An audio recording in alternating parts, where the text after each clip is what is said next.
Super prime ಗೆ ಸ್ವಾಗತ. ನಾನು ಹರಿಪ್ರಸಾದ್. ಇವತ್ತಿನ ಸೂಪರ್ ಪ್ರೈಮ್ನಲ್ಲಿ ಸಾಕಷ್ಟು ಇಂಟ್ರೆಸ್ಟಿಂಗ್ ಆಗಿರುವಂತಹ ಸುದ್ದಿಗಳಿವೆ. ಅವುಗಳನ್ನು ಒಂದೊಂದಾಗಿ ನಾನು ನಿಮಗೆ ಹೇಳ್ತಾ ಹೋಗ್ತೀನಿ. ಅದಕ್ಕಿಂತ ಮುಂಚಿತವಾಗಿ ಸೂಪರ್ ಪ್ರೈಮ್ನ ಹೆಡ್ಲೈನ್ಸ್ ಅನ್ನು ತೋರಿಸ್ತೀನಿ. ಶಸ್ತ್ರಾಸ್ತ್ರ ಬಿಟ್ಟು ಶರಣಾದ 6 ನಕ್ಸಲರು. ಸಂವಿಧಾನ ಪುಸ್ತಕ ಕೊಟ್ಟು ಸ್ವಾಗತಿಸಿದ ಸಿಎಂ ಸಚಿವರು. ನಕ್ಸಲರಿಗೆ ಶರಣಾದ ಸರ್ಕಾರ ಅಂತ ಸುನಿಲ್ ಕುಮಾರ್ ವ್ಯಂಗ್ಯ.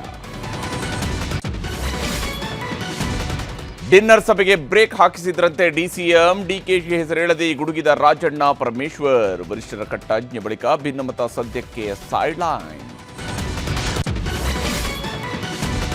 ಬಿಜೆಪಿಯಲ್ಲೂ ಡಿನ್ನರ್ ಸಭೆ ಜೋರು. ವಿಜೇಂದ್ರ ಬಿಟ್ಟು ಬೊಮ್ಮಾಯಿ ಅಶೋಕ್ ಟೀಮ್ ಚರ್ಚೆ.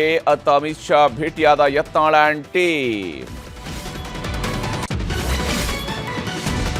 ಎಲೆಕ್ಷನ್ ಘೋಷಣೆ ಬೆನ್ನಲ್ಲೇ ಎಎಪಿ ಬಿಜೆಪಿ ಫೈಟ್. ಗಾಜಿನ ಮಹಲ್ ಹೆಸರಲ್ಲಿ 2 ಪಕ್ಷಗಳ ಮಧ್ಯೆ ಬೀದಿ ಕಾಳಗ. ಗ್ಯಾರಂಟಿ ಕೊಟ್ಟು ಮತ ಬೇಟೆಗಿಳಿದ ಕಾಂಗ್ರೆಸ್.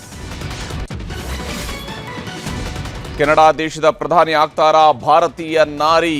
ಅನಿತಾ ಇಂದಿರಾ ಆನಂದ್ ಹೆಸರು ಮುನ್ನೆಲೆಗೆ. ಎಲ್ಲ ಓಕೆ ಆದರೆ ಜನವರಿಯಲ್ಲೇ ಪಟ್ಟಾಭಿಷೇಕ.